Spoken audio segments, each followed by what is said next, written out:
হজরতে ইব্রাহিম আলাইহিসসালাতুয়াসসালামকে যখন অগ্নিকুণ্ডে নিক্ষেপ করা হলো, হজরতে জিব্রাইল আলাইহিসসালাম এসে উপস্থিত হলেন এবং বললেন, হে ইব্রাহিম, তোমার কি কোনো সাহায্য দরকার?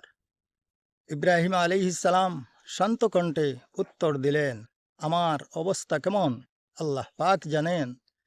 আল্লাহর সাহায্যই আমার জন্য যথেষ্ট। সঙ্গে সঙ্গে আল্লাহ রাব্বুল আলামিন আগুনকে আদেশ দিলেন, ইয়া নারু কুনি বারদাম ওয়া সালামান আলা ইব্রাহিম। হে আগুন, আমার ইব্রাহিমের জন্য তুমি শীতল এবং নিরাপদ হয়ে যাও। তাই অগ্নিকুণ্ডের এ আগুন হজরত ইব্রাহিম আলাইহিসসালামের একটা পশমও পোড়াতে পারল না।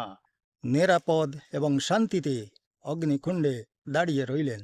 সুবহানাল্লাহি বিহামদিহি।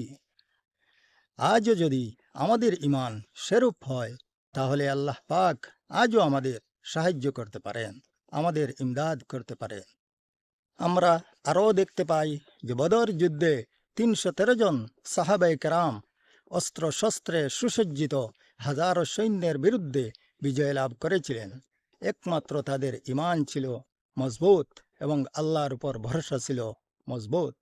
তাই আজও যদি আমরা ঈমানকে মজবুত করতে পারি, আল্লাহর উপর পূর্ণ বিশ্বাস এবং আস্থা পোষণ করতে পারি, আজও আমাদের সাহায্য আসবেই।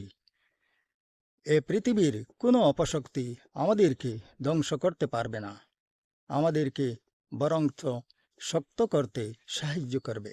আল্লাহর সাহায্য আমাদের যথেষ্ট হবে।